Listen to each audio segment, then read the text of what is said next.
Hey guys, welcome. Another episode of The Adventures of Craig.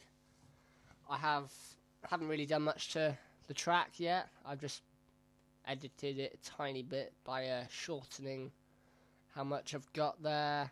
I don't know why I'm doing that. You can't see where I'm pointing, so there's no point. Yeah, that was that there. I just moved it a bit. It just trims it, makes it a little bit nicer. It's not important. Haven't really done anything major.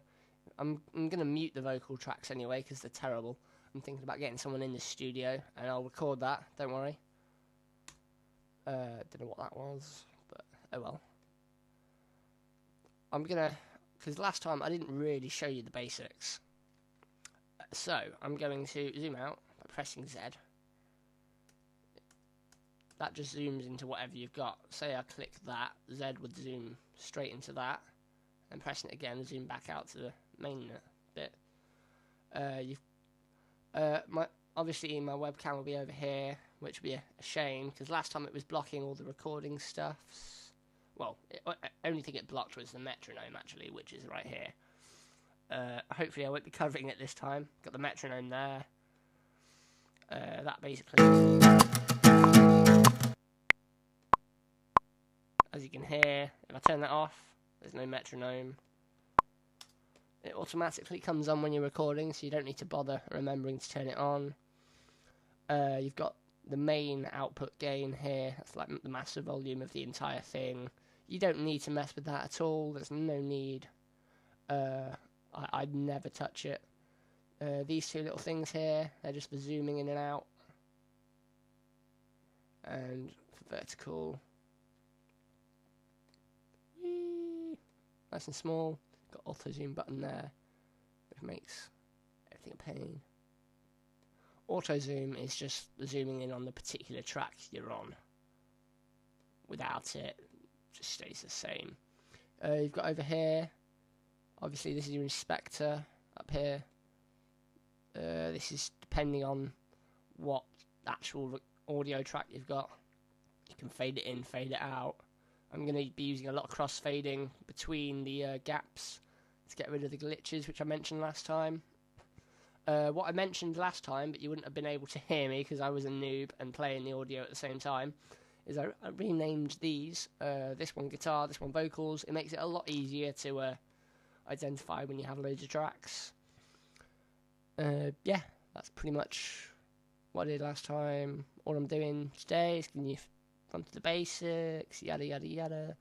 You got your channel strip settings here. These vary depending on which track you've got. It's the same as these, just it's not in your mixer. So you've got that. Everything on that would be copied to your bar there. And this is your output bar. Everything goes in via these channels, and then, well, depending on what you've got your inputs here. Input 1, which my input 1 is this microphone. So that's why when I press input and the input happens, it starts to sound, well, once I unmute it, it sounds a little bit reverby because it's going straight through that channel. And it's going out into the stereo output, which is this. You could decide to output it to a bus. Buses can be used for grouping things. I'll go more into depth on buses another time. It's not too important as of yet. You've got your main play, pause, record, yada yada things down here. This is how far into the song you are. Over here, I don't quite know what this is. That's obviously to do with the loops and stuff. So if I click and drag that, it gives me a loop which just goes to the end and then repeats itself. I'm muting these so you can't hear it, because I'm a noob and I'll just talk over it anyway. But yeah, starts at 9, ends at 13, so that's what that is. I just worked that out. That was brilliant. That's your tempo, of course. So it's going at 95 beats per minute. The project ends at 130, which is all the way over here. There's no point in it being that long. I'll drag that down to about 60 8, I would do 69, but that'd be wrong. You don't want anything ending with... Actually, no. Everything should end with 69. Forget I said that. Yeah. That's your... How many beat... Well, it's your time signature. Sort of like 4/4 time or 3/4 time. It's how many bars in... Well, how many beats in your bar, really. I could go into depth with that a little bit, I suppose. Right, imagine... I'll move that over. Imagine this loop of 4.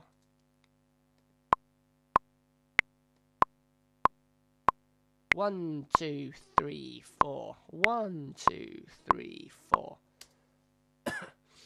You have 4 beats in that. Yeah? If I change that to... I won't. It only changes it depending on whereabouts your... the white line is. I don't know what the white line is, the technical term for the white line is.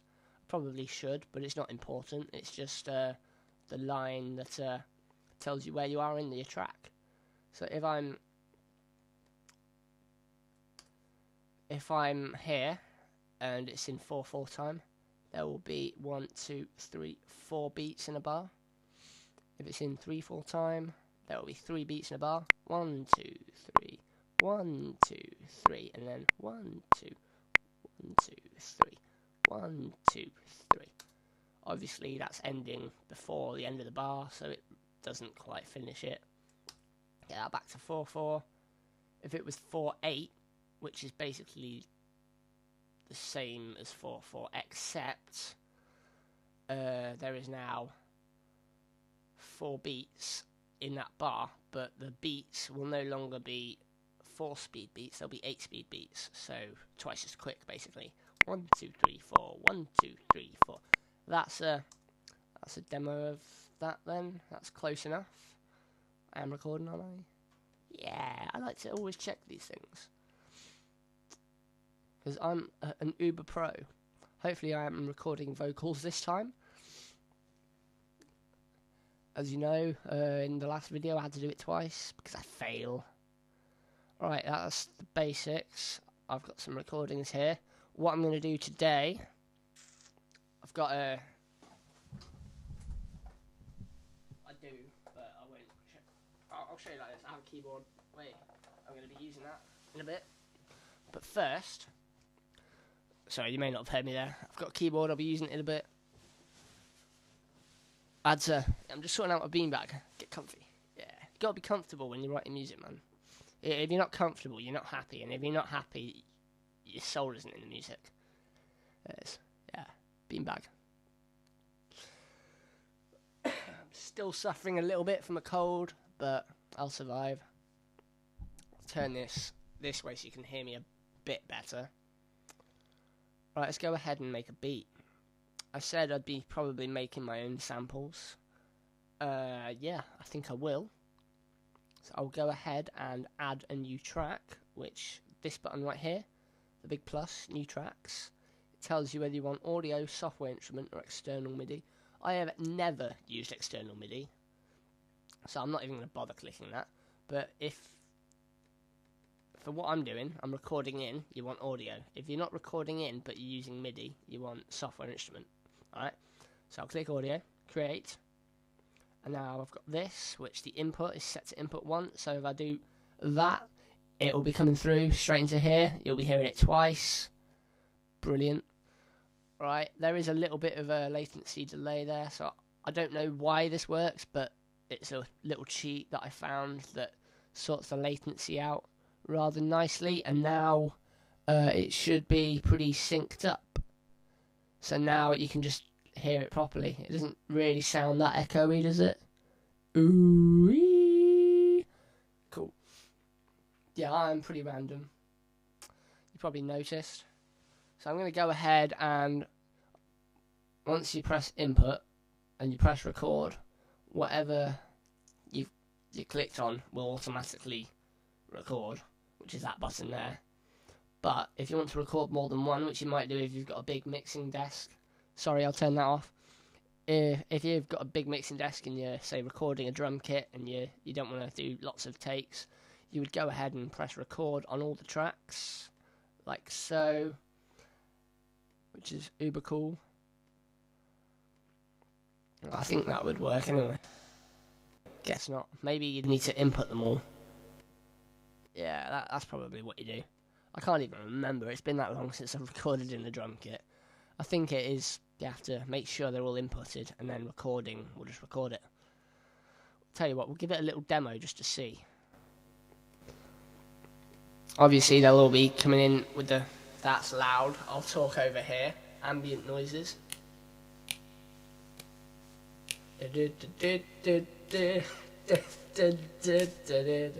Anyways, right, let's record in, see what happens.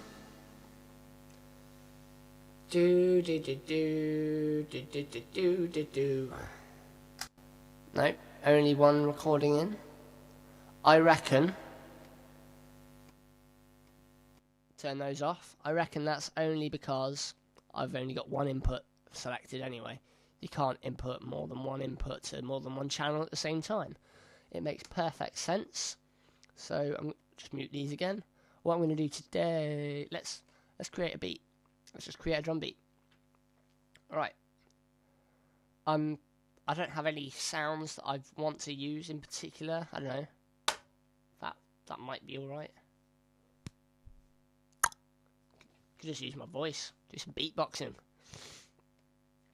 I don't even need to do it to time. I'll show you what I'm doing as I do it. I'm just going to go ahead and record some sounds in. Boom.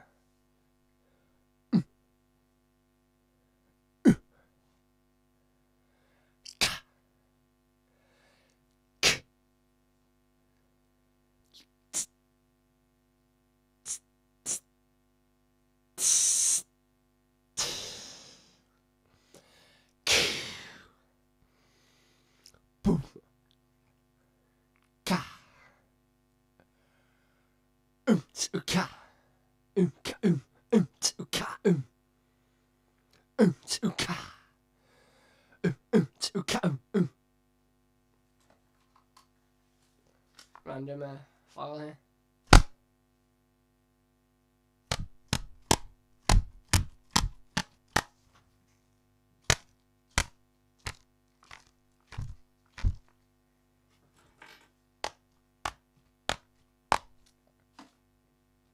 Hello. This is my friend Squidge. I just named him Squidge just then. Perfect for putting your tea on. Unfortunately, I don't have a cup of tea, which is good because then I wouldn't have been able to show you him.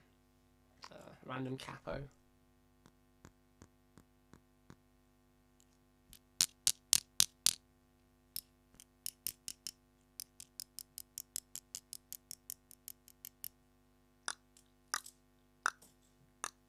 Right, that'll do, I think. Got plenty of sounds there. Let's do some of them back.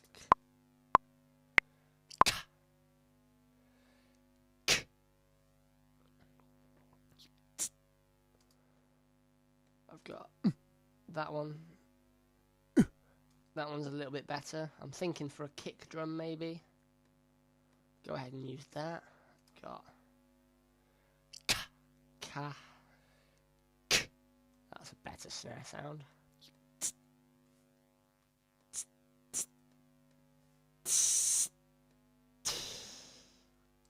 That sounded like a cymbal, that'll do. Boom. Ka. Ka. File here.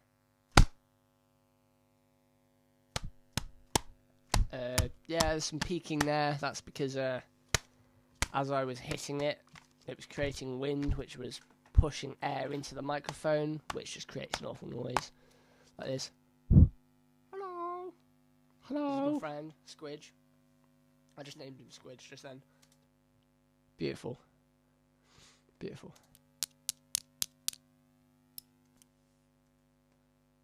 That little click sound, I like that. That's cool.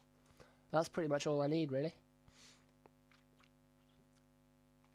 So I've got 1, 2, 3, 4, 5, 6 sounds. I've got kick drum, got snare, got hi-hat, got a longer hi-hat, got a cymbal,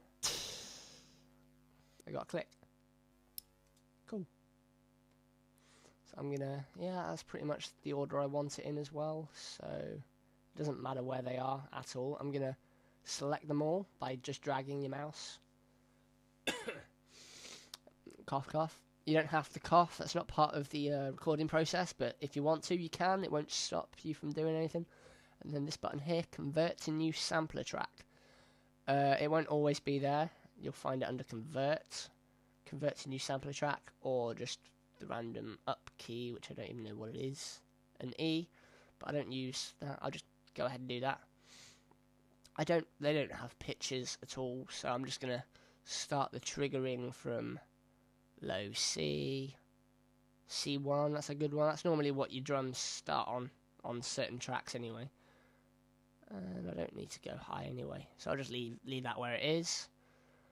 Regions, yep, that's each region. In fact, before I do that, I've made a mistake. I'm going to, you see, these are the audio files here. You've got that is your entire audio file. I need to make sure it starts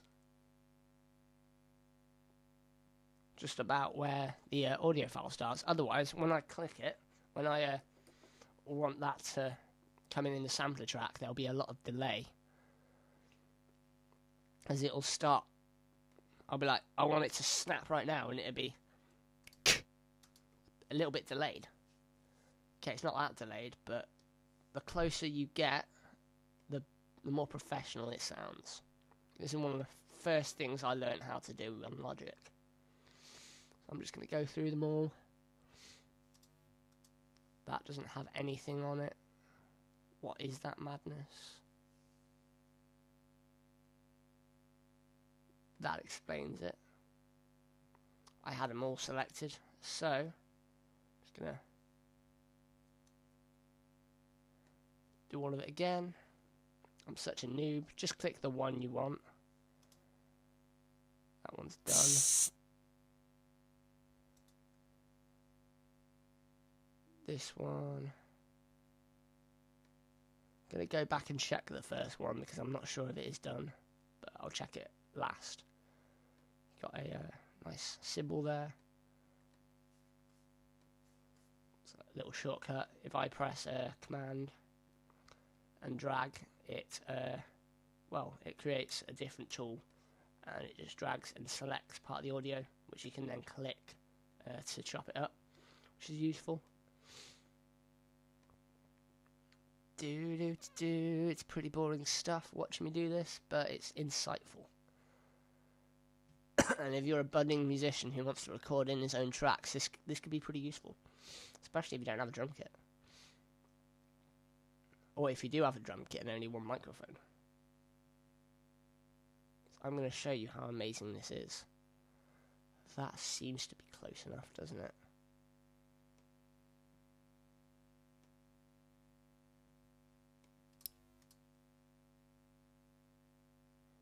Right, wicked.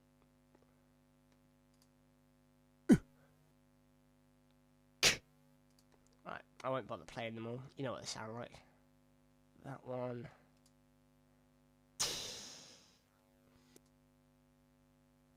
It's got the sound of me at the end, so I will zoom in on it a little bit more. It can end about there. Cool.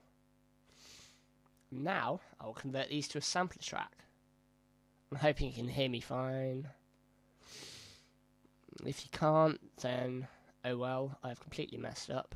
I can go ahead and mute this now.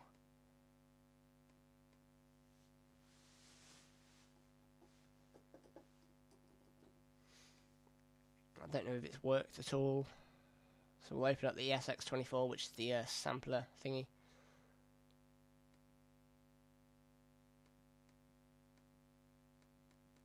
I've only got one thing happening there. I think it's gone wrong somewhere.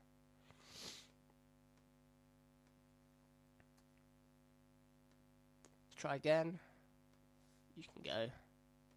Try you again. Let's right click. convert to new sampler track. Start with C1. Well, we'll start with C2. Why not? Go all the way up to yada yada yada. Doesn't matter. And OK.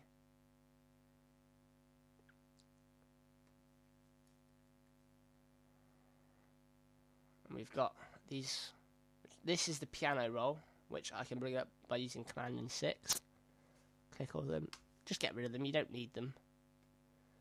You don't need these either now. I will keep them. I won't delete them because I might need them again to edit them if I've messed up. So I'll just keep them, but it deletes them from the track. I press backspace on them, which is delete. But you'll be able to find them under bin. If you delete them, they won't be in the bin. They'll be just gone. So now, give me a second. That was a bit sketchy there, moving the microphone. I've got my keyboard. Don't know if you can see it, should be able to.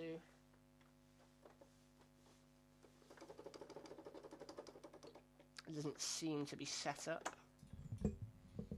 Because obviously, alright, you're inputting, then it outputs from the output channel, which should go into the input on this, which it was doing. I'll just check the out just in case I've been being a noob. Might just be me.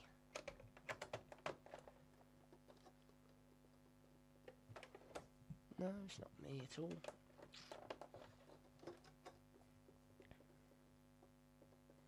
That's definitely coming through.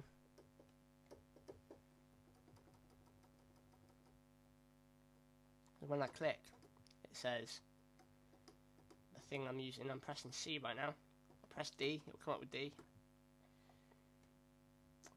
I need to work out why this isn't working.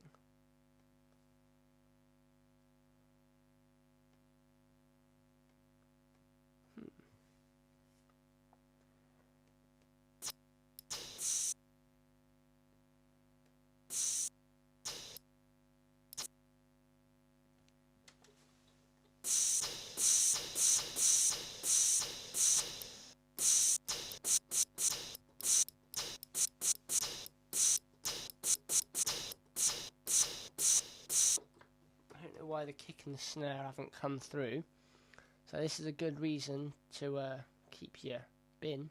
I'm just going to press Command Z until these come back. Maybe it's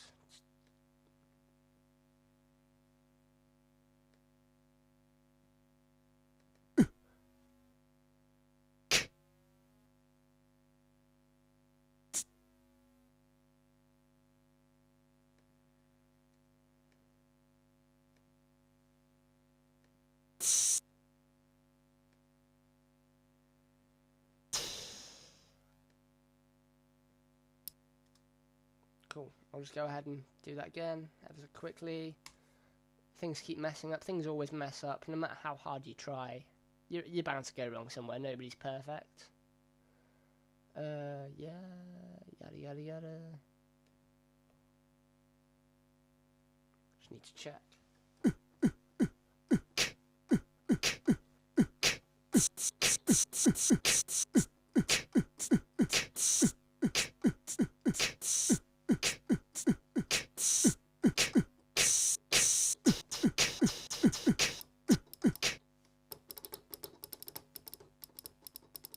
Right, that's really cool. It works fine now. You've got instruments there. Now, I'm going to show you how to I'm just going to do a simple drum beat for you. What you could do is you could just click them in by pressing Command and click. So you got, that's not even the right one, it's C2, isn't it? So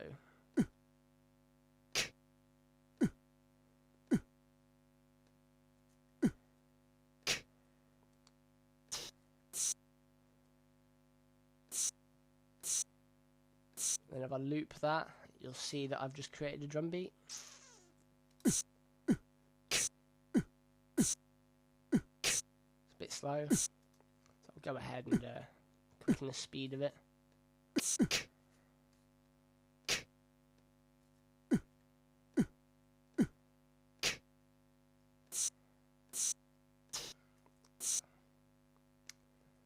could have just doubled the tempo speed, but that would ruin the whole track, maybe.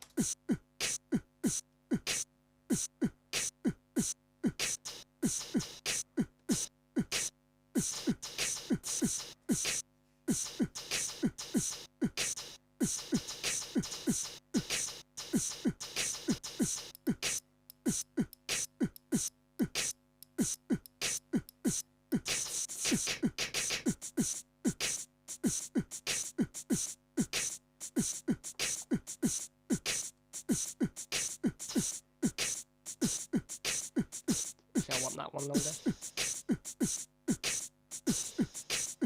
Louder, maybe.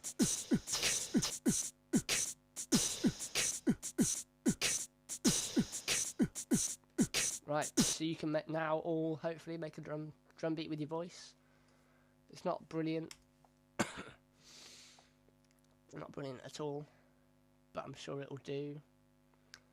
Now I want to edit all those sounds, so because obviously having a drum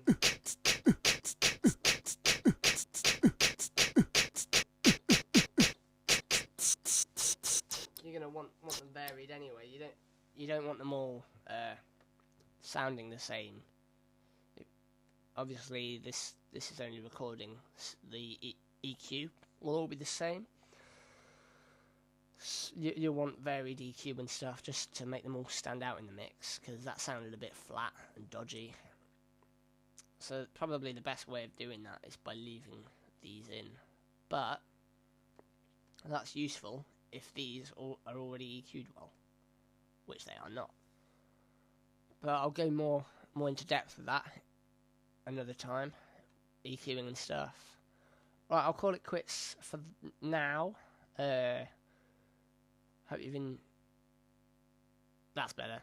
Hope you've enjoyed watching. Don't forget to leave me a like and a subscribe. There'll be more of these to come, a lot more. Obviously I haven't even started really with this track. I've just got, tell you what do I have? Let's just record in randomly. Just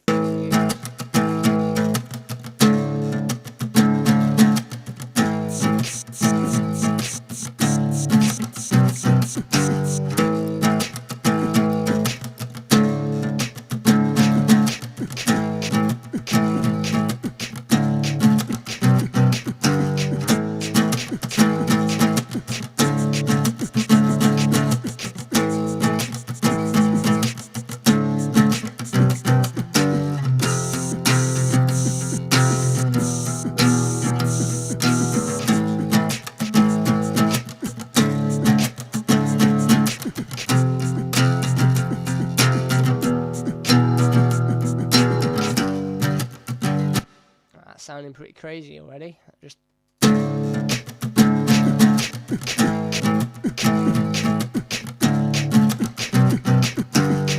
sounds pretty cool,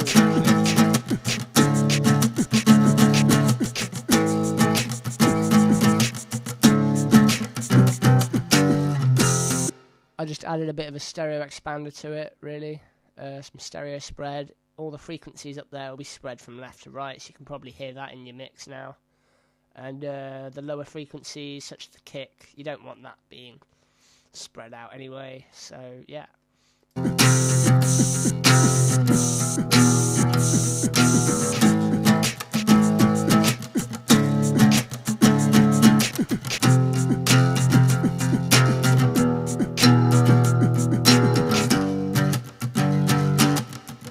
Alright. Incredibly fun as this is, you're probably wondering why I've gone off on a tangent. I'm just quickly going to show you quantization. You've got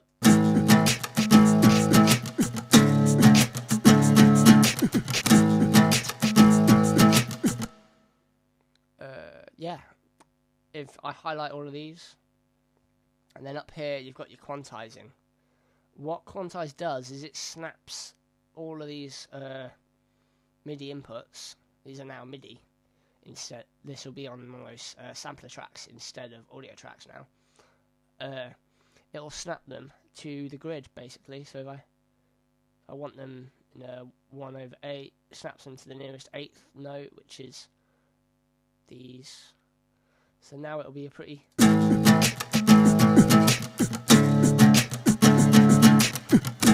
But I don't want it like that. I want that move forwards.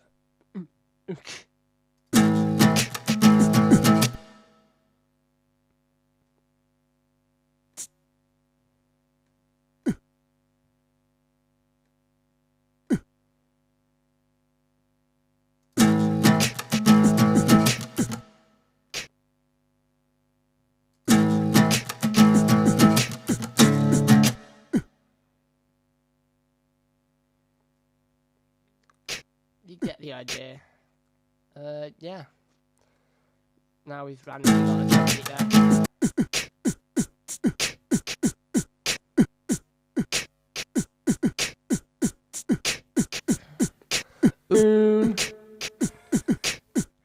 Oh, that was just brilliant. Random there.